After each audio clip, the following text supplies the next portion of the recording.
ሰላም ጤና ይስጥልኝ ውድ ተመልካቾች፣ ዛሬ የጀላችሁ የመጣሁት ቪዲዮ ትናንትና ሸቱ መለሰ የለቀቀው ቪዲዮ ነበረ ስለ አጥማቂያን ማለት ነው።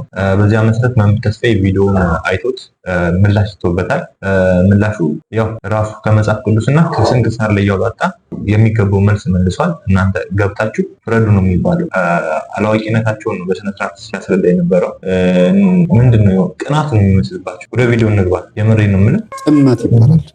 ጥመት ሆን ብሎ መንጋደል መንሻፈፍ ይባላል። መርጦ አልቃሽነት ይባላል። ሰይጣን ጋር ምን ህብረት አላቸው? ሲጀመር አጥማቂ ሲያጠምቅ ጸሎት እየጸለየ ነው እንጂ እያስከባጠረ ነው። አያችሁ አይደለ? አሁን እሳቸው በሀገራቸው ያለውን ነው የሚያውቁት። በሀገራቸው ያለውን ነው የሚያውቁት። ምናልባት አጥማቂ ሲያጠምቅ እየጸለየ ነው አሉ። እስቲ የትኞቹ ሐዋርያት፣ የትኞቹ ነቢያት፣ የትኞቹ አባቶቻችን ጻድቃን ሰማዕታት ናቸው አሁን እሳቸው እንዳወሩት ያረጉት? የሚጸለየው የት ቦታ ላይ ነው? ጸጋው ካለ ምንድነው መጸለይ ያስፈልገው? ማለት በበሽተኛው ፊት ጸጋው አለ አይደል? በመሰረቱ በሽተኛው የሚመጣው ሰውየው ጋር እኮ ይሄ ሰውዬ አጋንንት የማስወጣት ጸጋ አለው ስለተባለ አይደል እንዴ? ሲመጣ አትስማ፣ በቃ ስልጣን እኮ ነው። ወደ የሆነ ሀገር ሲገቡ እዛ ሀገር ከገቡ በኋላ አጋንንቱን እና ብለው ይጠሩታል፣ ይጮሃል፣ ይወጣል፣ አለቀ። ስለዚህ ይሄ አላዋቂ ሳሚ ንፍጥ ይለቀልቃል እንደሚባለው አይነት ነገር ነው። ምን ፍላጎት እኮ አሁን እየተናገረ ያለው አጥማቂው እንጂ ሰይጣኑ ከራሱ ፈልጎ ተቃጥሎ መንፈስ ጋር ሲያቃጥለው እየተናገረ ቃል አይደለም። ስለዚህ ሀብተ ፈውስ ብሎ ክህነት ለብቻ የሚሰጥ ነገር የለም። የቅድም የመለስ ነው አያችሁ። ሀብተ ፈውስ ቃሉ ራሱ የቤተክርስቲያን ቃሉ ሀብተ ፈውስ ብሎ የሚሰጥ ስልጣን የለም እኮ። ሀብተ ፈውስ የሚለው ቃል ከየት መጣ ታዲያ? ይሄ መልሱልኝ። ሀብተ ፈውስ የሚለው ስንክሳር ውስጥ ብትገቡ ሀብተ ፈውስ የሚለው ቃል ብቻ ከ2000-3000 በላይ ተጠቅሷል። ሀብተ ፈውስ ተሰጠው፣ በጾም በጸሎት ሲተጋ ሀብተ ፈውስ ተሰጠው፣ ሀብተ ትንቢት ተሰጠው። ቃሉ ራሱ ሀብተ ፈውስ የሚለው ቃል እኮ የኖረው ሀብተ ፈውስ ስላለ ነው ያለ እንዴ። ጨለማ የሚል ስም የወጣው ጨለማ ስላለ ነው። ብርሃን የተባለው ብርሃን ስላለ ነው። ባይኖር ብርሃን የሚባል ነገር ባይኖር ኖሮ ብርሃን የሚለው ስም አይኖርም ነበር። ስለዚህ ሀብተ ፈውስ የሚለው ግዕዝ ቃል የመጣው ሀብተ ፈውስ ስላለ ነው። ያለ ነገር እሸቱ እግዚአብሔርን እያሰደብካቸው ነው። አምጥተህ እያስለፈለፍካቸው እያሳማሃቸው ነው። ክርስቲያን አንድ ሰው ሲፈወስ በጸበል ነው የሚፈወሰው። ከዛ ደግሞ ቅባ ቀንዲል የሚባለው ያስፈልገዋል። ከዚያ ደግሞ ቁርባን ያስፈልገዋል። ይኸውላችሁ ፈውስ የሚለው እንዴት እንደሚረዱት አስቡ። ይህ ደግሞ ያሉት ግለሰብ እጅ ላይ ሳይሆኑ የክርስቶስ አካል የሆነች የቤተክርስቲያን ሀብቶች እንጂ የግለሰብ ሀብት አይደለም እኮ። ቤተክርስቲያን ሀብቷ ማላይ ነው ያለው። ገንዘቡ አይደለም ሰው አካውንቱ ራሱ ማን እጅ ላይ? እናንተ እጅ ላይ እንዴ ያለው? የትኛው ሀብት? ስለ የትኛው ሀብት ነው የምታወሩት? ማጥመቁም ቅባ ቅዱስ መቀባቱም መፈወሱ ቤተክርስቲያን የሚለው ቃል እኮ ከግንቡ በፊት ሰው ላይ ነው የሚከብረው አይደል እንዴ? ካህኑ ላይ ነው እኮ። ሐዋርያት አሉ የመጀመሪያ እንደ ቤተክርስቲያን የተቆጠሩት። ጴጥሮስ አንተ ኬፋ ነህ፣ በአንተ አለትነት ላይ ቤተክርስቲያን እንመሰርታለሁ ያለው በምን? በእምነት። እኔ ማን ትሉኛላችሁ ሲል ግማሹ ኤልያስ ዮሐንስ ነው ይሏል። እናንተ ማን ትሉኛላችሁ አላቸው።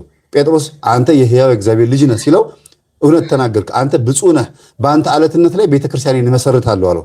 ገና ህንፃው ሳይሰራ ጴጥሮስ ራሱ ቤተክርስቲያን ሆነ። ስለዚህ ካህናት ሐዋርያት ምንድናቸው? መጀመሪያ ቤተክርስቲያን። ግለሰብ አይደሉ እንዴ እነሱ? በግለሰብ እጅ ላይ አይደለም አሉ። በግለሰብ እጅ ላይ ነው እንዲያውም መጀመሪያ የተገኘው እንዲያውም ሀብተ ፈውስ። ምን ማለት ነው ይሄ? ሀብተ ፈውስ የተገኘው በማን እጅ ላይ ነው? ጌታ ለማን ነው የሰጠው? እሳት ላንቃ ያወረደው በማን ላይ ነው? ያጠመቃቸው በእሳት አይደል? በእሳት አይደል ያጠመቃቸው? በመንፈስ ቅዱስ አይደል የተጠመቁት? በባለ 50 ያን ተጠመቋል የሚባለው። አረ ከዛ በፊትም ጌታችን ራሱ ስልጣን ሰጥቷቸዋል። በግለሰብ ደረጃ ላይ የሰጣቸው እንኳን ለይሁዳም ተሰጥቶታል። ለካሃዲው አጋንንት እንኳን ሰጥቶታል። ይሁዳ ራሱ የዛሬን ያርገውና ሲኦል ነው ያለው። አጋንንት በማስወጣት ስልጣን ተሰጥቶ ሄዶ አጋንንት አውጥቷል። ግለሰብ አለ ይሁዳ እንደ ግለሰብ አለ የወደቀው። እንደ ግለሰብ እኮ ነው የካደው። እንደ ግለሰብ እኮ ነው ታንቆ የሞተው። እንግዲህ የፈውስ ስልጣን በዚህ ልክ የሚያከራክር ከሆነ እነሱ እጅ ላይ ስለሌለ አይሰራም። በእኛ ሰፈር ካላለፈ፣ በእኛ በር በኩል ካላለፈ ፈውስ የሚባለው አገልግሎት ትክክል አይደለም ማለት ነው ያሰለባቸው። እኛን ካላገኘን እንዴ ሰርዶ አይብቀል፣ እኔ ከሞትኩኝ ሰርዶ አይብቀል አለች አለው አህያ። አህያ እንዲያውም አላለችም፣ እናንተ ናችሁ ያላችሁት። አስመሰለባቸው። የሚገርሙ እኮ ናቸው። ማርያም የግል አመለካከታቸውን ከየትም ያላመጡትን እኮ ነው የሚናገሩት። የግል ድገሙና ስሙት። ያስፈልገዋል። ከዚያ ደግሞ ቁርባን ያስፈልገዋል ለመፈወስ። አስቡት እንግዲህ እየተፈወሰ ያለ ሽንቁሮ ሚካኤል ብትሄዱ፣ ጸበል ቦታ ብትሄዱ እየተፈወሰ ያለ ሰው፣ እየቆረበ ያለ ሰው ወይም ደግሞ አጋንንቱ እየጮህበት ያለ ሰው ታያላችሁ። የሚፈወስም አለ እያለ እየጮህ አጋንንቱ እንግዲህ ይቆርባሉ ገብተው። ለምን አልወጣም አጋንንቱ? ቅዱስ ቁርባኑ ኃይል ስለሌለው ነው ወይስ ቅዱስ ቁርባኑን ማስወጣት ስላልቻለ? እስቲ ጸበል በደንብ ተጋደል፣ ጸበል ተጠመቅና እሱ ድንገት ታስወጣለህ ማለት ከቅዱስ ቁርባኑ በላይ ጸበሉ በልጦ ነው። እስቲ ያስወጡታ እናንተ በየጸበል ቦታ ብላችሁ የቤት ኪራይ ከምታስከፍሉ የጸበልተኛ ብላችሁ ቤት ሰርታችሁ ከምታስከፍሉ ለምን ቶሎ ቶሎ አሸኟቸውም? ከነመምህር ግርማ ውጭ እኮ በየቦታው ስንት ጸበልተኞች አሉ አይደል እንዴ? ለምን አታድኗቸውም? በቅዱስ ቁርባን በቅባ ቅዱስ አድኗቸዋ። ሂዱ ፈውሷቸው እስቲ ምችሉ ከሆነ ጸጋ የማይጠይቅ ከሆነ ክህነት ብቻ የሚጠይቅ ከሆነ እግዚአብሔር ማለት ቅዱስ ቁርባኑ ብቻውን አጋንንት እንዲያስወጣ የሚቀበሉ ከሆነ አያስወጣም። ግን የዘላለም ምግብ ነው የዘላለም ሕይወት ነው ብሎ ነው ቅዱስ ቁርባን መቀበል ያለብን። የዘላለም ሕይወት እስከ መቀበል ከደረስኩኝ አጋንንት እያለብኝ አሸንፌዋለሁ እኮ አሸነፍኩት እኮ በቃ አጋንንት ላይ እየጮኸ ከተቀበልኩኝ ንስሐ ከገባሁና ቀኖናዬን ከጨረስኩኝ ከዚህ በላይ ማሸነፍ አለሁ እያለ እኔን ማሰናከል አልቻለም እኔ ላይ እያለ። ስለዚህ ማስወጣት ቅዱስ ቁርባን ማስወጣት አለበት የለበትም ሳይሆን ሰውየው መዳን አለበት የለበትም ነው ጉዳዩ። ቅባ ቅዱስስ ሰውየው ከአጋንንት ተለይቶ ማለት አብረው ሆነው ግን ሰውየው መስገድ ሲፈልግ መስገድ፣ መብላት ሲፈልግ መብላት፣ መዘሞት አልፈልግም ካለ መዘሞት አልፈልግም እንዳለው እንዲጸና የሚያስችል ከሆነ ቅባ ቅዱሱ ሰውየው አጋንንቱ ወጣለት አልወጣለት ምንም ችግር የለውም፣ ምንም ችግር የለውም። ስለዚህ ፈውስ ይሄ ነው ተብሎ አይወሰንም። በቅዱሳን አጽም የተፈወሱ አሉ። ቅዱሳን በተቀበሩበት አጽም አፈር የተፈወሱ አሉ። በዝናብ የተፈወሱ አሉ። በፀሐይ ሐሩር የተፈወሱ አሉ። በቅዱሳን ቆብ የተፈወሱ አሉ። ብዙ እኮ ማንሳት እችላለሁ። በጣም ብዙ በቅዱሳን ቆብ ያው ስንክሳር ላይ ማምጣት እችላለሁ። እንዴ ይኸውላችሁ አንድ አባት ምን አደረጉ መሰላችሁ?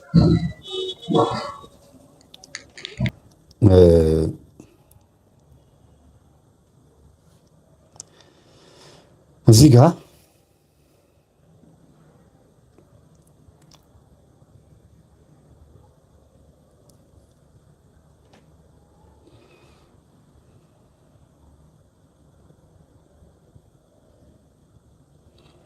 በጣም ይገርማል። እኔ የተለየ የሆነ በጣም ለየት ያለ ነገር ሲናገሩ በጣም ነው የማዝነው። አንዳንዴ በጣም በጣም ያሳዝናል። ለምንድን ነው በዚህ ልክ ቤተክርስቲያን የሚፋለሟት? ምን አረገች ቤተክርስቲያን? እያገዙላት ነው ወይስ እያዋረዷት ነው ብዬ እስከምል ድረስ ማለት ነው። መስከረም 30 አባ ሳኑሴ የሚባል እንደ እብድ ተመስሎ ይኖር የነበረ አባት ነበር ይላል። ስንክሳር ላይ ነው እንግዲህ ሐሳቡን ሲያስኩት ነው። መጽሐፉን ካመጣሁት በረጅም ይሆንባችኋል ብዬ ነው። ፎቶ አንስቼው ነው። እሺ አባ ሳኑሴ የሚባል ሳር እየበላ የሚኖር አባት ነበር። የሚገርማችሁ እብድ ለመምሰል በቃ ይሄ ሰው እኮ እንደው በቃ ጸላይ ሰናት አርፎበት እኮ የተባለ ግን የበቃ አባት ነው ይላል ገድሉ። መስከረም 30 ላይ ነው የምታገኙ። ስንክሳር ላይ ገብታችሁ አንብቡት። ከዛ የሆነ ጊዜ ላይ ብቃቱ ጨረሰና በድፍን ግድግዳ ሄደ። ግድግዳው ድፍን እንደሆነ አባቶች መነኮሳት እያዩት ልፍ ሲላዩት ወይ ይሄ ሰው የበቃ ነው እንዲህ እብድ አልነበረም እንዴ ብለው ደንግጠው ሊከተሉት ሊይዙት ሲሉ ቆቡ ድቅ አለ ወደኋላ እንትን ትቶላቸው ሄደ። ከዛ በግንቡ በስተጀርባ በኩል ሄደው ሲፈልጉት የለም። እንግዲህ ይሄ ግንብ አሁን ለምሳሌ ይሄ ግንብ ነው እንበል። ሲያልፍ በዛ ዞር የሮጭ ሄጄ ሳየው የለም ያ ሰው እና ይሄ የበቃ አባት የእብድ የተባለው ሳር የሚበላው አባት በዛ ሲሄዱ የለም። ከዛ ትቶት ሄደውን ቆብ አነሱትና ይላል ብዙ ተአምራት አደረጉበት፣ በሽተኛ የሚፈውሱበት፣ አጋንንትን የሚያስወጡበት ነበር ይላል። ቆቡን እኮ በቆቡ እንዲየቀጠቀጡ ዛሬ አንተ በመቁጠረት እንትን ትላለህ፣ ተአምር ይሆንብሃል በቆቡ ብቻ። እናንተ በጣም እኮ የሚገርም ነው። ብዙ ተአምራት አደረጉበት። በዛ ሲሰግድ ላብ የወጣበት ነው አይደል እንዴ? በላብ የተጠመቀ ነው፣ ግን የቅድስና ላብ ነው። እኛ እንደዚህ ምንለው አይደለም። አጋንንት እያለ እየጮኸ የሚወጣበት ብዙ ተአምር አረገ ነው የሚለው። ይሄን ልትሉት ነው። የፈውስ አይነት ነው የራሱ እንግዲህ። ኧረ በጣም ብዙ ነገር አለ።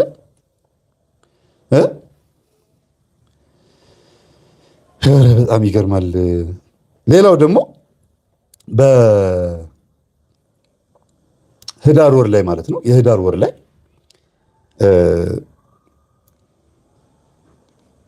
በእግር እጣቢ አንድ የሆነ ባለጸጋ ነው ይላል። ባለጸጋ ነው ይሄ ሰውዬ፣ እንደ አብርሃም እንግዳ ይቀበላል እና እዚህ ሰው ጋር ሄደን እስቲ ገንዘቡን ሀብቱ ምናምን እንዝረፈው ብለው ይላሉ። ቆይ ህዳር ወር ስንት ላይ ነው? በጣም የሚገርም ብቃት ነው።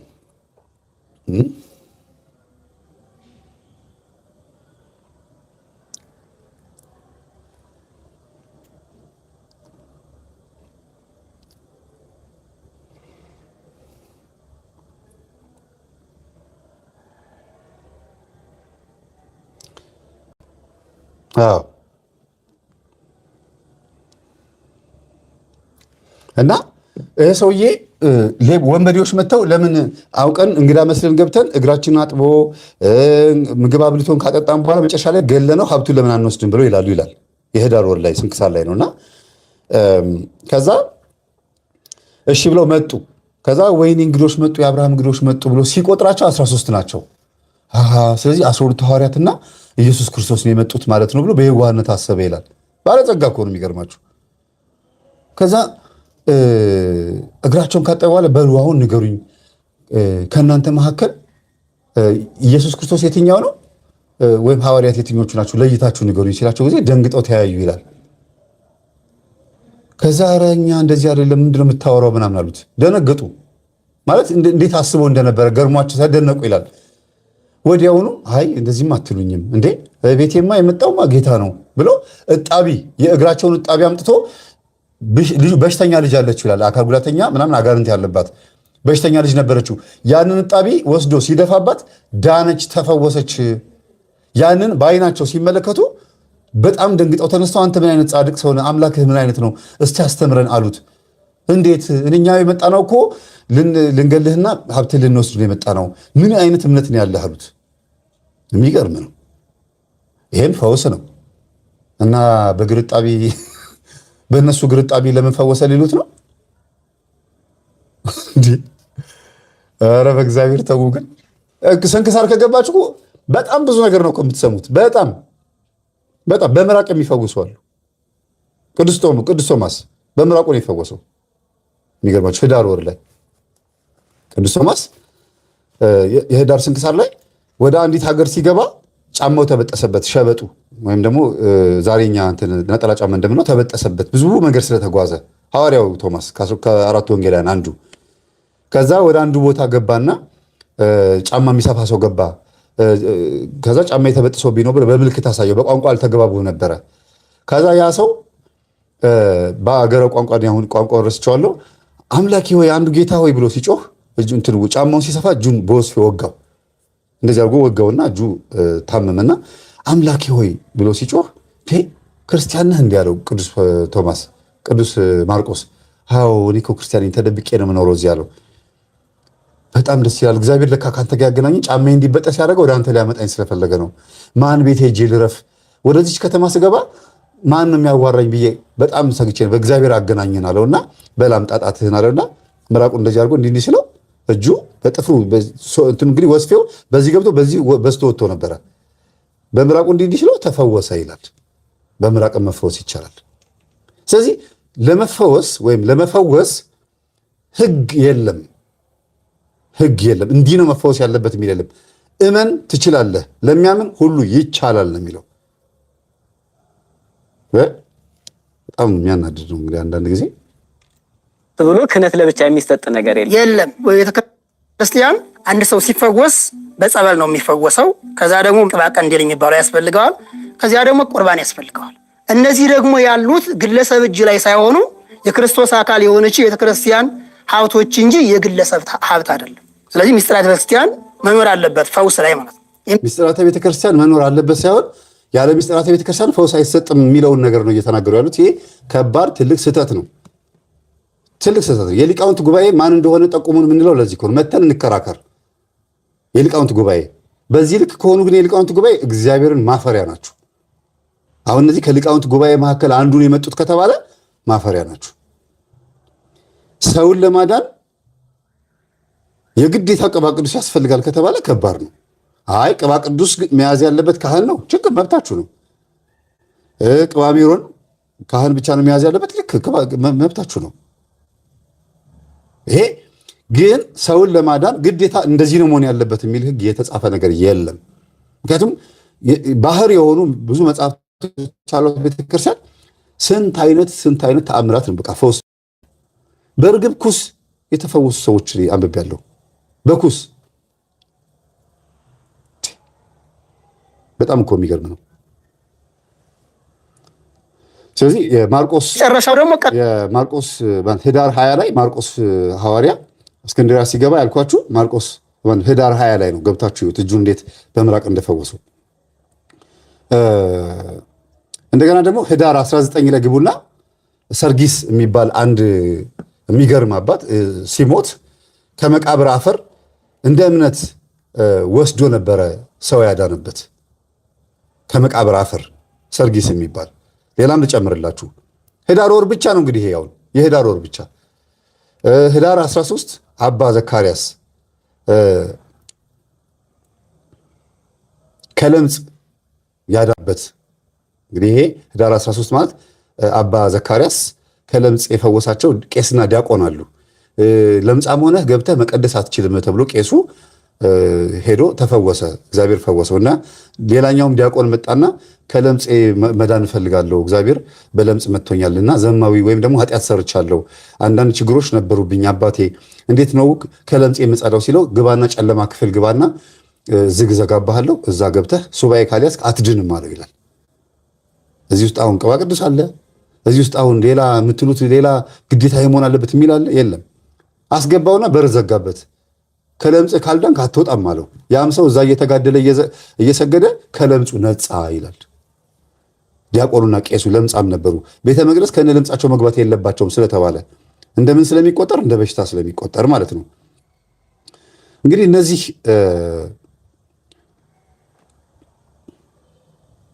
ሌላው ደግሞ ህዳር 5 ላይ ቅዱስ ሌንጊኖስ ታውቁታላችኋል። የጌታን ጎን በጦር የወጋው አይኑ የተፈወሰችለት አንድ አይን የለውም ነበረ። ጌታን በጦር ሲወጋው ከጌታችን ጎን ላይ ደም ፈሶ አይኑን ሲነካው አይኑ በራለት። ይሄ ሌንጊኖስ በኋላ ቅዱስ ሆኖ ነው የሞተው።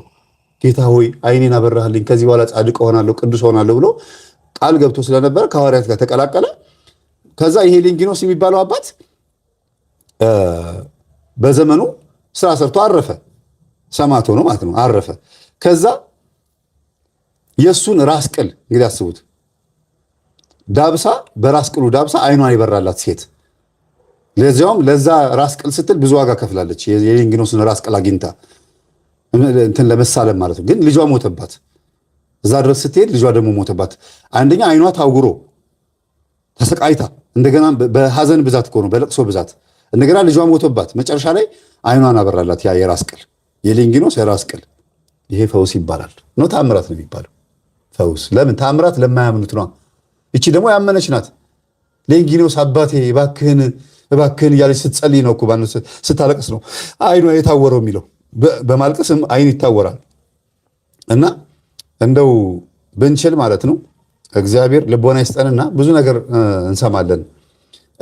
ገና ነገ ከነገ ወዲያ እኛ ካልነካናቸው አትድኑም የሚሉበት ጊዜ ይመጣል ብዬ አስባለሁ።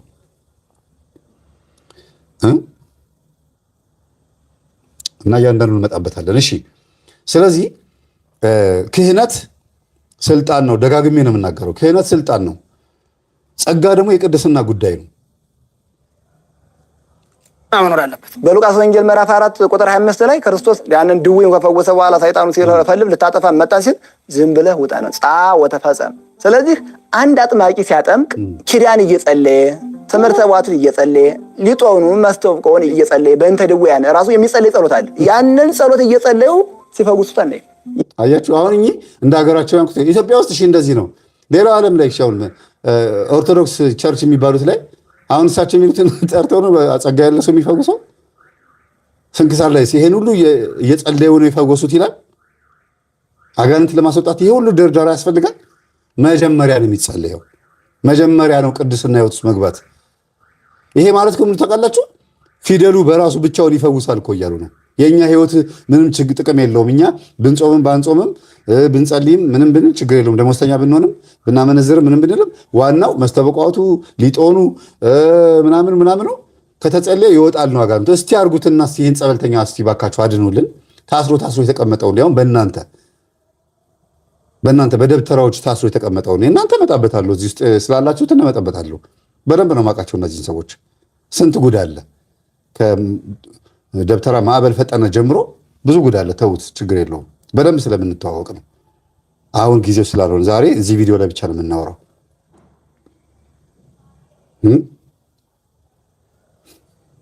ይገርማል። ስለዚህ ይህን ሁሉ መጽሐፍ ደርድሮ አጋንንት ለማስወጣት መምጣት ማለት የኛ ሕይወት ምንም ጥቅም የለውም፣ ችግር የለውም። ፊደሉ ከተደረደረና ከተለፈለፈ ብቻ ይወጣል። ከዚህ በላይ ቅዳሴ ይቀደሳል አይደል እንዴ? ምን ነው የሁሉ ሕዝብ አይገላገልም እንዴ? ፈውስ ጸጋ ይፈልጋል። አጋንንት ስም እንዲያውም ከቅዱሳኑ ስም ጋር እየቀላቀለ ሲጠራም ተምቼዋለሁ ቅድም። ለምን ይሄ ተደረገ? ስለዚህ አጥማቂ ስመ እግዚአብሔር እየጠራ እየጸለየ ረቂቁን ተዋጊ ሰይጣንን በረቂቅ ቃለ እግዚአብሔር ይዋጉታል እንጂ እዚህ ላይ ስትመተው እዚህ ይቀመጣል። ሰዳጁ ጸሎቱ እንጂ መቁጠሪያው ነው እንዴ? አዎ ስሙ ቆይ ጨርሳ ወንጌል ምዕራፍ 1 ቁጥር 25 ላይ በቅፍርናሆም ባለ ምኩራብ ገብቶ ሲያስተምር አንድ ርኩስ መንፈስ ያደረበት ሰው አገኘ። ይሄ ርኩስ መንፈስ ያደረበት ሰው ክርስቶስን ሲል የናዝሬቱ ኢየሱስ ሆይ ካንተ ጋር ምን አለን? ልታጠፋን መጣህን? አንተ ማን እንደሆን አውቄሃለሁ፣ የእግዚአብሔር ቅዱሱ እያለ ጮኸ። የመሰከርከው ነገር ትክክል ነው አላለም። ዝም ብለህ ውጣ። ወዲያውኑ ወጣ ነው ያለው። ሰይጣን አንዲት ጠብታ እውነት ጥሎ 99 ሐሰት ነው የሚሞላው። አያችሁ አሁን ኢየሱስ ክርስቶስ የያዘው ሰይጣን የዋሻል እያሉ ነው። ይሄ ማለት ክርስቶስን ጎዶሎ ማድረግ ማለት ነው። ከያዘው በኋላ በግማሽ እጁን የያዘው አይነት ነገር ነው፣ ወይም በደንብ አልተያዘለትም አይነት ነገር ነው የሚናገሩት። እንዴት ነው ክርስቶስ ከያዘው በኋላ የሚዋሸው? እነዛማ ከሆነ ሌጊዮን ሲለው ይህ ውሸታም ስምህ ሌጊዮን አይደለም ለምን አላለውም? ማርቆስ 5 ለምን አጠቅሷትም? ይችን ብቻ ነው የምትጠቅሱት። ይችኛዋ ደግሞ ዘውጓ ሌላ ነች። ዝም ብለህ ውጣ ያለው አንተ ማን እንደሆንክ አውቀናሃል ስላሉት ነው። አይሁዳውያን ገና አስተምሮ ሳይጨርስ ፈተና እንዳያመጡ ሌላ ችግር ውስጥ እንዳይከቱት ነው። ጊዜው ገና ስለሆነ ገና የሚሰቀልበት የሚገደልበት ወይም ደግሞ ሌላ ነገር ዘውጉያ ነው። ለማዳን የመጣበትን ጉዳይ ነው እየተናገሩ ያሉት መናፍስቶቹ። አውቀናሃል ሲሉት ጊዜ ዝም በሉ አላቸው ይላል። ምዕራፉን ገብቶ ማንበብ እኮ ነው አይደል? ሉቃስ 4 ላይ በቃ ሌላ ነገር የለውም። እና ስለ መቁጠሪያ አንስተው ሰውነትን መደብደብ ምናምን ሲሉ ነበረ። በጣም የሚያሳፍረው ነገር እዚህ ላይ ነው። እንግዲህ ትልቁ ጉዳይ ሰውነትን መጉዳት በድብደባ ነው ወይ አጋንንት የሚወጣው እያሉ ነው። እስቲ በደንብ እናይበታለን። እዚህ ላይ ይጨርሱ። ሐዋርያት ሥራ ምዕራፍ 16 ቁጥር 17 ላይ አጋንንት ያደረባት ሴት እየተከተለች እነዚህ የድነትን መንገድ የሚያሳዩአችሁ የልዑል አምላክ ባሪያዎች ናቸው እያለ ትጮህ ነበር። እና ቅዱስ ጳውሎስ አይ የምትናገረው ነገር እውነት ነው ብሎ ዝም አላት። በኢየሱስ ክርስቶስ ስም ውጣ ብሎ ነው ያዘ። የዮሐንስ ወንጌል ምዕራፍ 8 ቁጥር አዎ ያቺ ሴት የእግዚአብሔርን መንገድ የሚነግሯችሁ ምንድናቸው አለች። እነዚህ ሐዋርያት ናቸው የሚሏችሁን ስሙ ብላ እየተከተለች ጮኸች፣ ለፈለፈች ይላል የሐዋርያት ሥራ ላይ አይደለም።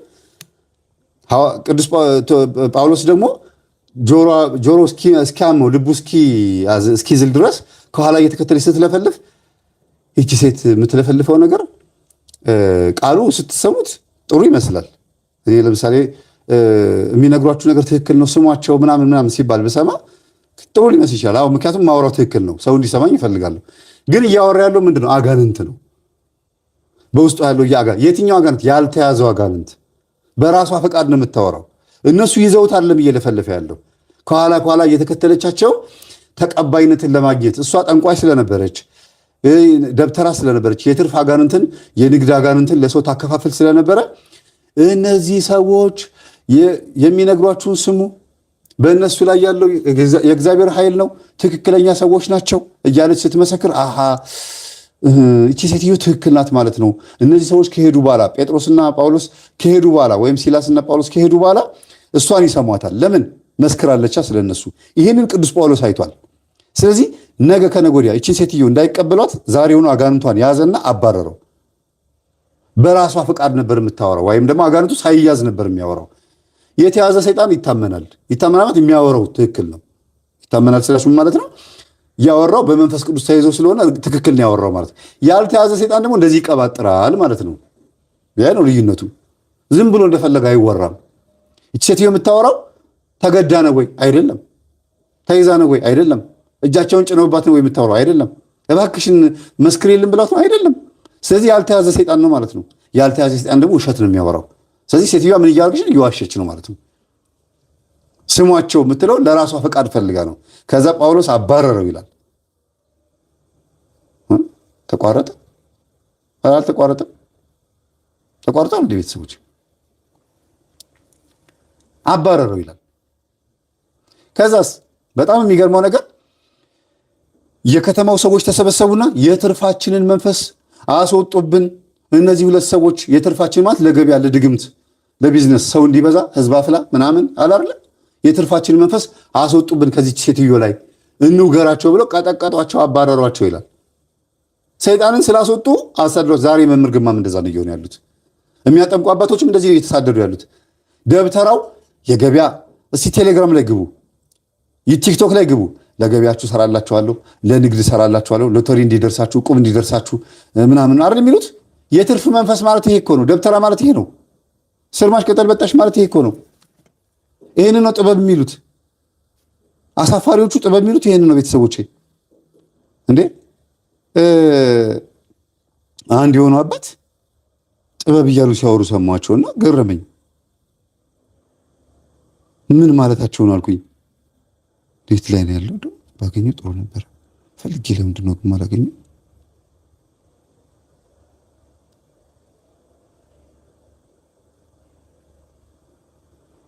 ድንገት ስለሆነ ትዝ የሚለኝ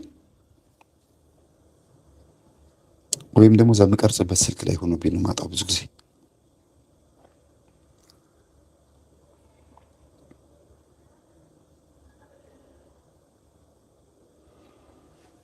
እና ጥበብ ይሄ ነው ጥበብ ይሄ ነው ብሎ ሲያወሩ በጣም ነው የምናድደው፣ በጣም ነው ማፍረው። አንዳንዴ ቤተክርስቲያን የማትለውን ነገር፣ ቤተክርስቲያን የማትቀበለውን ነገር እኚህ ናቸው። እስቲ ቆይ የያዝነውን አብነት እንዲሁ መስጠት አንቺ ተንኮላለኛ እንኳን ልጅ ነው ልጅ እንኳን ብዙ አይሰጥም። ቆይ እዚህ ጋር ነው ስለ እንትን ያወሩት። ጥበብ የበለጠ የለም ነው። ጥበብ አይናቅም። ያልሆነለት አላለ በቀር ጥበብ አይናቅም። ልክ ነው። በአየር የሚሄዱ ነበሩ አባቶቻችን። በምድር ብዙ በተግባር የሚሄዱ አሉ። ሲሄዱ አንዱ እባብ ሲሆን አንዱ አሞራ ሆኖ የሚሄድ ጥበብ ነው አለ። አንዱ እባብ ሲሆን አንዱ አሞራ ይሆናል። ይህ ምን ጥበብ ነው? አሁኑ ሲሄድ አሞራውን ይመተዋል። ጥበብን የመሰለ አይገኝም። ጥበብን የሚያስንቅ የለም። እንግዲህ ያልሆነለት ወይም ሌላ ክህደት አልሆነ ጥበብ አይናቅም። ጥበቦች አሁን እያለቁ በጣም ጥቅም ነበራቸው። አባቶች ጥበብ እያለቀ ሄዳ አስቡ። አሁን መቼ እየደከመ ሄዳለች። እንደ ጊዜው ምንም ልጠፋ ጥይት ቀርቷታል። ጥበብ እያለቀች ሄደች። እንደ ዋናውን ቀን ቪዲዮ ነበረ ጥበብ እያሉ የሚጮሁ ነበሩ። አንደበት በጣም የገረሙኝ በጣም ምን ማለታቸው እንደሆነ ራሱ ገርሙኝ። እንዴ በዚህ ልክ ያልኩት በቃ በዚህ ልክ እንዴት ሰው ጥበብ እያለ ይጮሃል? ትንሽ ለረፍ ብዬ ነው። እሺ ትንሽ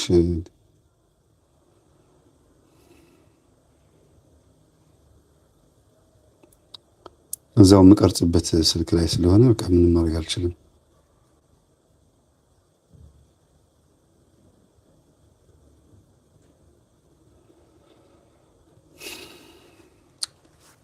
ኮፒ አድርጌ ማውረድ ነበረብኝ ከስልኩ ላይ እና ኤኒዌይስ ጉንጭ አልፋ ነው 44 ላይ እሱ ከመጀመሪያው ጀምሮ ነፍሰ ገዳይ ነው፣ እውነት የሚባል በሱ ዘንድ የለም፣ ሐሰተኛ የሐሰት አባት ነው፣ ሐሰትን ከራሱ አንቅቶ መንጭቶ ይናገራል እና በቃ ስለዚህ እነዚህ ሰዎች መጽሐፍ ቅዱስን እየተቃወሙ ነው ማለት ነው። መቃቢያን 3 ላይ ሰይጣን ያወራው ገድላት ላይ ያወራው ምን አረካቸው ሰዎች እንዴት አረካቸው ሲባል እንዲህ አርጌ ነው ማሰቃያቸው የተናገረው ሐሰት ነው ማለት ነው። ማለት የመሰከረው ምስክርነት ነው። ታዲያ ድርጊቱ መጥፎ ድርጊት ሊሆን ይችላል፣ ግን ያረኳቸው እንዲኖሩ ስለተናገረ ዋሽቷል ማለት ነው። ስለዚህ አሰገዳቸው ነው የሚባለው። አስጨፈርኳቸው ስላለ አይ አላስጨፈርካቸው ማሰገዳቸዋል ልትሉት ነው እንዴ? እሺ ሌጊዮን ነኝ ብሎ ሲናገር ኢየሱስ ክርስቶስ ሌጊዮን መሆኑን ስለተቀበለ ክርስቶስ የሐሰት ቃል ነው የተቀበለው ማለት ነው። እንዴት ነው የምታስቡት? እኔ ይገርመኛል አንዳንድ ጊዜ ሲናገሩት በራሱ ዲያብሎስ የሐሰት አባት ሐሰተኛ ነው ሲባል ምን ማለት ነው? ከመጀመሪያውም ጀምሮ በትዕቢቱ ነው የወረደው ነው። ስለዚህ ሰዎችን በሐሰቱ ያስታል ነው። እስከ መቼ? እስካልተያዘ ድረስ። ከተያዘ በኋላስ ሐቋን ይናገራል። በማን ሲያዝ? በእግዚአብሔር እጅ ሲያዝ። አለበለዚያ እግዚአብሔርን ሰባራ እያደረጋችሁት ወይም ደግሞ እግዚአብሔር ሲጠይቀው ሰይጣን ሲመልስ እግዚአብሔር አንዳንዱን ነገር ሊጠራጠር ይችላል ማለት ነው። የሰይጣንን ልብ አያውቅም ማለት ነው። ማቴዎስ ወንጌል ምዕራፍ 24 ሙሉ በሙሉ እኮ የሰይጣን ልብ ነው። ሰይጣን በመጨረሻው ዘመን ሲመጣ በስሜ ይመጣሉ፣ በኢየሱስ ስም ይመጣሉ፣ ብዙዎችን ያስታሉ፣ የተመረጡትን እንኳን ያስታሉ ብሎ የተናገረው የማንን ልብ አውቆት ነው? የሰይጣንን ልብ አውቆት አይደለ? ለዚህ እኮ ነው ቅዱስ ጳውሎስ ሰይጣን ወደ እናንተ እንዳንመጣ አዘገየን ያለው። ስላወቀው እኮ ነው። ያዘገያል፣ ከእውቀት ያዘገያል። ረበሸን በጠበጠን ይላሉ እኮ ሐዋርያት ራሱ በመካከላችን ገብቶ አናወፀን ይላሉ። ስለዚህ ሰይጣን የሐሰት አባት ነው። አዎ። እንዴት ነው የሐሰት አባት የሚሆነው? እስካልተነቃበት እስካታለለ ድረስ አባ መቃርስን እንኳን እንዴት እንደተፋለማቸው። ስለዚህ አባ መቃርስን ከእግዚአብሔር ውሸትን የተማሩት ማለት ነው። ለምን? የአባ መቃርስን ልብ ከፍቶ ኢየሱስ ክርስቶስ ሰይጣናት እንዴት እንደሚመክሩበት ሰማ አለ። ሰይጣናት እንዲህ አድርገን እናጥፋው ያቃጥለን ነው በጸሎቱ ብሎ ያወሩት ውሸት ነው ማለት ነው ወይስ እንክሳሩን የዋሸው? ምክራቸውን እኛ ስለሰማን ወይም አባ መቃርስ ምክራቸውን ስለሰማ ውሸት ነው የሰማው ማለት ነው። ሐቃቸውን እኮ ነው የሰማው። ያጋንንትን ሐቃቸውን ያደረጉትን ወይም ሊያደርጉ ያሰቡትን እኮ ነው ያሰማው። እንደዛማ ከሆነ ኢየሱስ ክርስቶስን ምን እያደረጋችሁት ነው እናንተ? ምንም የሚጠቅም ነገር አላሰማውም እያላችሁ ነው። ስለዚህ የሐሰት አባት ነው የሚባልበትና የማይባልበት ቦታ አለ። እንዲያውም እናንተ ላይ ሆኖ ሳይሆን አይቀርም ይሄን እየተናገረ ያለው። ብንሰማ ፈልገን ነው እሱን የምናስለፈልፈው። በኢየሱስ ስም እኮ ነው በእመቤቴ ስም ነው የሚያድኑት። ሌላ ምን አረጉ ይላሉ ምዕመናን። አዳኝ እግዚአብሔር ከሆነ የኔም የሳቸው ስልጣነ ክህነት አንድ ከሆነ እኔ ያልፈወስኩበትን መምህር አይነ ሁሉ በመቁጠሪያ መተው በመስቀል ገጭተው የሚያድኑበት መንፈስ ከየት ነው? በትክክል ቅናት እንደሆነ ሆነ አሳየው። አያቸው ለምን ያላዳንኩም? ስለዚህ አመለካከታቸው በጣም የዘቀጠ የወረደ ነው። ምን ስልጣነ ፈውስ በስልጣነ ክህነት ብቻ ነው የሚሆነው ነው የሚሉት። ወይም ደግሞ እንደው አሁን ያጋንንት ሳስወጣ ቢያዩ ምናምን እንዴት ክህነት ሳይኖር አስወጣ ሊሉኝ ነው ማለት ነው። የባሰ ማለት ነው የባሰ። ሁሉም ካህን አጋንንት ማስወጣት ይችላል ነው እያሉ ያሉት። አለበት ሁሉም አጋንንት ማስወጣት አለበት። አዎ ሁሉም ካህን አጋንንት ያስወጣል ሳይሆን ማስወጣት አለበት ነው። በጾም ጸሎት ተወስኖ ማስወጣት አለበት ነው እንጂ ካህን ብቻ ነው አጋንንት ማስወጣት ያለበት ወይም ሁሉም ካህናት አጋንንት አስወጪ መሆን ይችላሉ ነው እያሉ ያሉት። ስለዚህ ሀብተ ፈውስ ለምን ተባለ ታዲያ እንዴ? ሁሉም ለምን ሀብታም አልሆነም እያላችሁ የተከራከራችሁ ነው እንደ ኤቲስትና ፓጋኖች። እግዚአብሔር የለም ብለው የሚከራከሩ ሰዎች ማለት ነው። አንዱ መከራከሪያቸው ምንድነው ታውቃላችሁ? ለምን ድሃና ሀብታም ተፈጠረ? ለምን ጦርነት ተፈጠረ? ለምን ህዝብ ሲሰቃይ ዝም አለ እኮ ነው የሚሉት አይደለም እንደ ኤቲስቶች ፓጋኖች። እናንተም እንደዛ ነው እያላችሁ ያላችሁት። ሁላችንም ካህናቶችን ማስወጣት ነበረብን እኮ። ነበረባችሁ፣ ለምን አላስወጣችሁም? እሺ ለነሱ ብቻ ለምን ተሰጠ? ቅድም እንዳልኩት ለአንዱ አጋንንት የማስወጣት፣ ለአንዱ የመፈወስ፣ ለአንዱ ታምራት የማድረግ፣ ለአንዱ ደግሞ አጋንንትን የመለየት ስልጣን ይሰጣል። ግን በስንት? በአንዱ መንፈስ። በተለያየ መንፈስ አለም። በአንዱ መንፈስ የተለያየ ጸጋ ይሰጣል። ጸጋ ነው የሚለው ስጦታ ነው የሚለው ስጦታ ማለት ጸጋ ማለት ነው አይደል?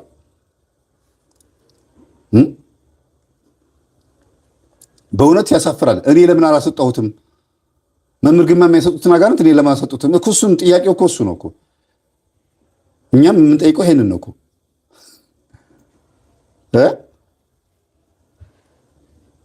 በስላሴ ስም ይሄንን ከመስማት ቤቢስ ዳያውት የሚለውን ፊልም ማየት ይሻላል። ይሄ ህፃን ልጅ የ2 ዓመት ህፃን ልጅ ሆኖ ለአጩ እንዲዝሉ እያለ እየሄደ ምናምን የሚሸውዳቸው አለ አይደለ? ሆም አሎን የድሮ ፊልም ማየት ይሻላል። እግዚአብሔር ይሄንን እኮ ነው መንፈስን ሁሉ አትመኗት የተባለ። በኢየሱስ ክርስቶስን ተጠርቶበት ያልተፈወሰ ድዊ ወይንም ያልወጣ ጋኔን በኪዳነ ምሕረት ስለው ወጣ የሚሉ ማለት አለ። ይሄ በስንክሳር ላይም እንመጣበታለን። በጣም በነገራችን ላይ በመጽሐፍት ላይ የማትሰሙት ጉድ የለም። ይሄ የሆነው ግን ልጅቷ ወይ የሚጠብቃት መልአክ ቅዱስ ሚካኤል የምትወደው ታቦት ሻማ የምታበራለት ታቦት ሚካኤል ከሆነ ወይም ኪዳነ ምሕረት ከሆነች መንፈሱን የያዘችው እሷ ከሆነች ማለት ነው። ኪዳነ ምሕረት ከሆነች አቃጠለችን ኪዳነ ምሕረት ይላል የያዘችው። ከዛስ መንፈሱ ምን ይላል? እልሁ ያለው ማ ላይ ነው? ኪዳነ ምሕረት ላይ ነው። እንደዛማ ከሆነ አሁን ቅድም ያነበብኩላችሁ ማርቆስ 9:26 ላይ ጌታ ሆይ አጋንንቱን ልናወጣ ያልቻልነው ስለምንድን ነው አሉት። ያም ደግሞ የህፃኑ ልጅ አባት ደግሞ ምን አለ? ሐዋርያቶችህን የልጄ ላይ ያለውን አጋንንት አውጡ ስላቸው ሊያወጡት አልቻሉም ማለት። ስለዚህ ከኢየሱስ ክርስቶስ ስም በላይ ጾም ጸሎት ነው የሚያስወጣው ማለት ነው። የክርስቶስ ስም ከጾም ጸሎት በታች ሆነ ማለት ነው። እንዴት ነው ይሄ አጋንንት በጾም ጸሎትም ጭምር ይሄ ወገን ጾም ጸሎትም ያስፈልገዋል ሲል ኢየሱስ ክርስቶስ ምን ማለቱ ነው? በኢየሱስ ስም ማለት ብቻ አያዋጣም። ከምን አንጻር? ከትጋት አንጻር እንጂ ስሙ አይሰራም ማለት ነው አይደለም። ይኸው እዚህ ጋርም እንደዛ ነው። በማን ስም ነው የምትወጣው ሲባል በኪዳነ ምሕረት ስም ይላል።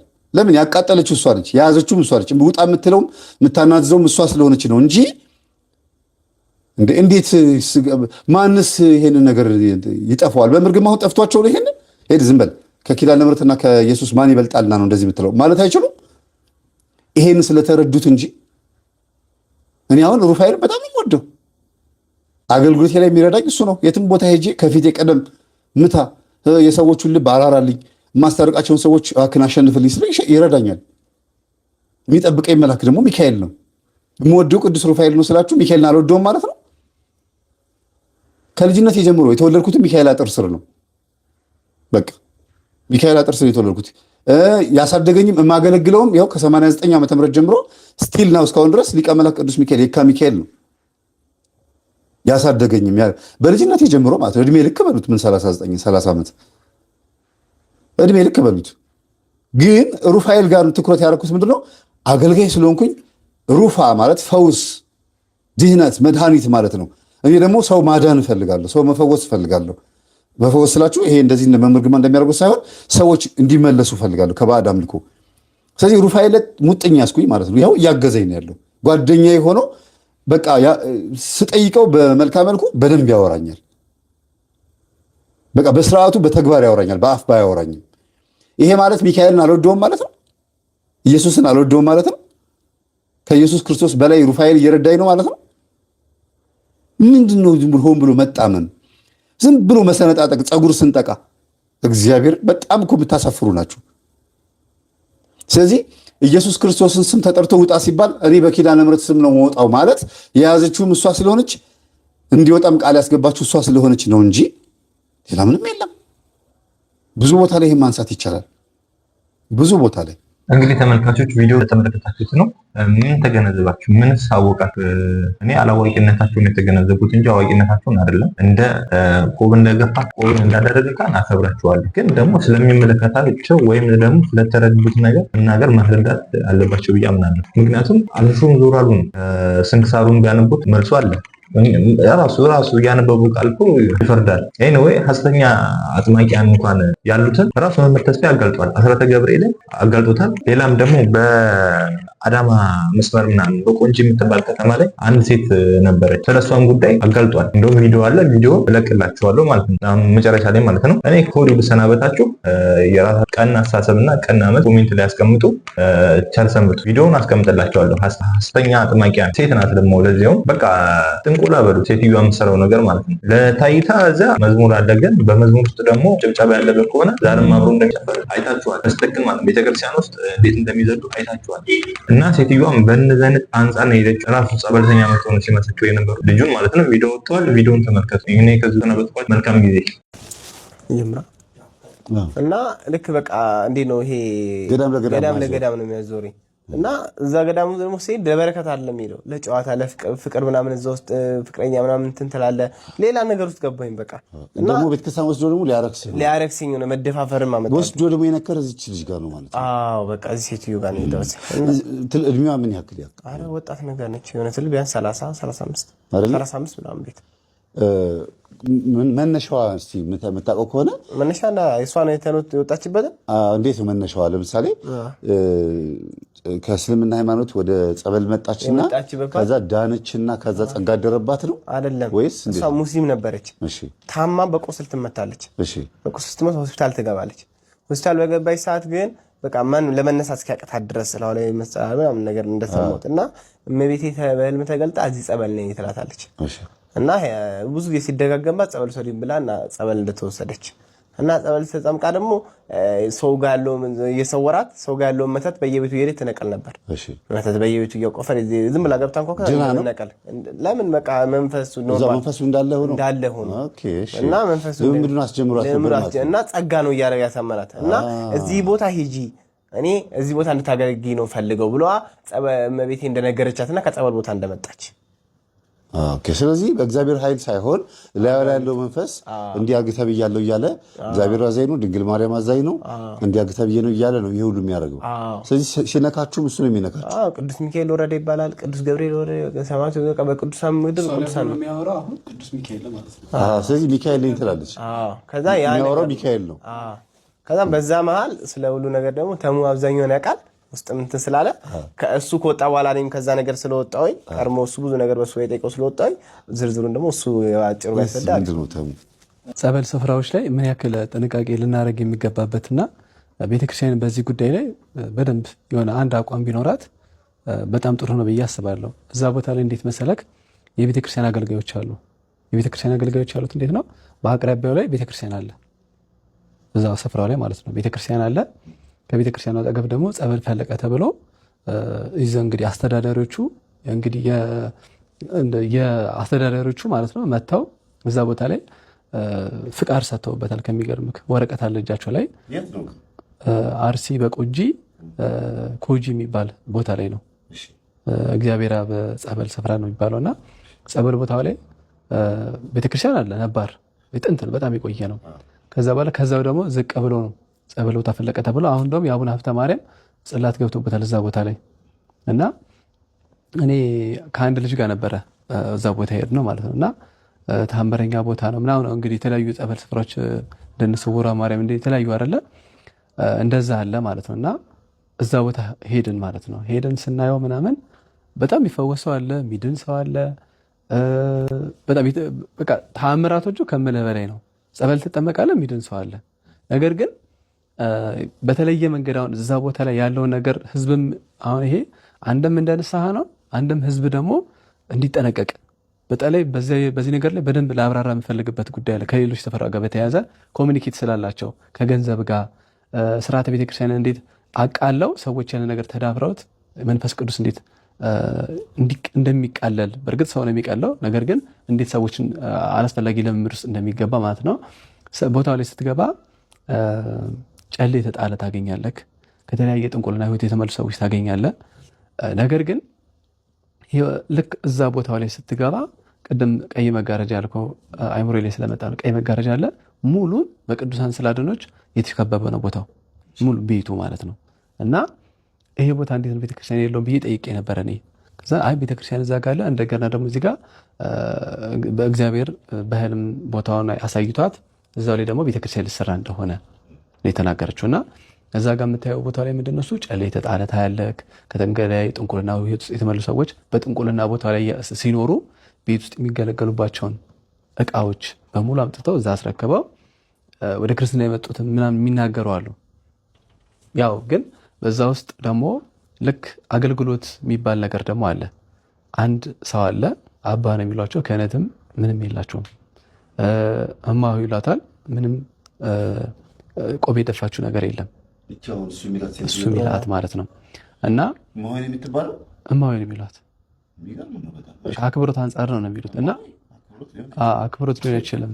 እና በዚህ ጥግ ላይ ተቀምጣ የአርሴማ ስዕል አለ። የአርሴማ አገልጋይ እንደሆነች የምትናገረው የአርሴማ ስዕል ጋር ተቀምጣ ትንሽ ከመሬት ከፍ ያለች ወንበር አለ ለእርሷ የተቀመጠ ማለት ነው። እዛ ቦታ ላይ ትቀመጣለች። ከዛ በኋላ በጠዋት ነው የሚነሳው። ማታ ሲዘመር ያድራል። ልክ ከእሷ ከምታርፍበት ክፍል ስትመጣ Small germs, big trouble. Keep them protected with Dettol's 12-hour protective shield, so you can stay worry-free. New Dettol antibacterial bar soap. When mom's away, her protection stays.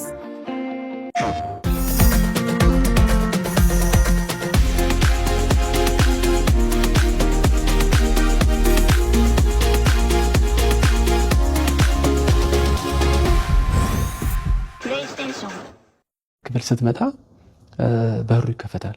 6 ሰዓት ሲሆን በሩ ሲከፈት አይኗ ቦግ ቦግ ብሎ ነው የምትገባው። እንዴት ትፈጣለች? አይኗ ቦግ ቦግ ብሎ ነው የምትገባው። ከዛ በኋላ ቀናት ለምነገራችን እንዲ እንትናን ሸፍና በነጠላ ማለት ነጭ በነጭ ነው የምትለብሰው። ከዛ በኋላ ቀጥታ እዛ መጋረጃ ውስጥ ትገባለች። ምድረክ አለ። እኔ በዚሁ ያው ለምን መሰለክ ይሄንን የምናገረው መምህርዬ፣ አገልጋዮች በስተት ሄዱበት አገልጋዮች አሉ። ይሄን ከሰሙ እንዲመለሱበት ትክክለኛ መንገድ ያለው መምህር ስለሆንክ ከቤተክርስቲያን ስርዓት አንጻር ግንዛቤ እንድትሰጥበት ስለፈለኩ ነው። የቤተክርስቲያን አገልጋዮች ይመጣሉ። ገንዘብም የማረካቸው አለ።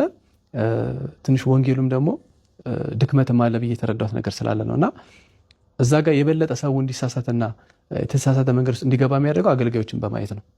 እኔ አሁን እዛ ጋር አገልጋዮች አይቻለሁ። ካህን፣ የቤተክርስቲያን አስተዳዳሪ ካህን፣ አዎ እንደዚህ ታወቁ ሰዎች፣ ያው የቤተክርስቲያን አገልጋይ ካህናቶች ይመጣሉ። በተቻላቸው አቅም እነዛ አልተሳካላቸውም እንጂ አምጥተው ቦታውን በጣም እንዲተዋወቅ የተቻላቸውን አሁን ድረስ እያደረጉ ነው። እና አገልጋዮች ይመጣሉ። ቤተክርስቲያን አስተዳዳሪዎች፣ የቅድስት አርሴማ ቤተክርስቲያን አስተዳዳሪ ይመጣል። ማለት አንድም በየዋህነት ነው ያ ሰው መጥቶ እግዚአብሔር በዚህ ጊዜ እንደዚህ ነገር ሊሰራ ይችላል በማለት ተሸውዶ ነው። እና ይሄን ነገር ለሱ ግንዛቤ መስጠት ያለበት ነገር ተሰጥልኛለህ እንዴት እንደተሸወደ እሱ ማለት ነው እኔ በተረዳሁት ልክ። እና የቤተክርስቲያን አስተዳዳሪዎች ይመጣሉ።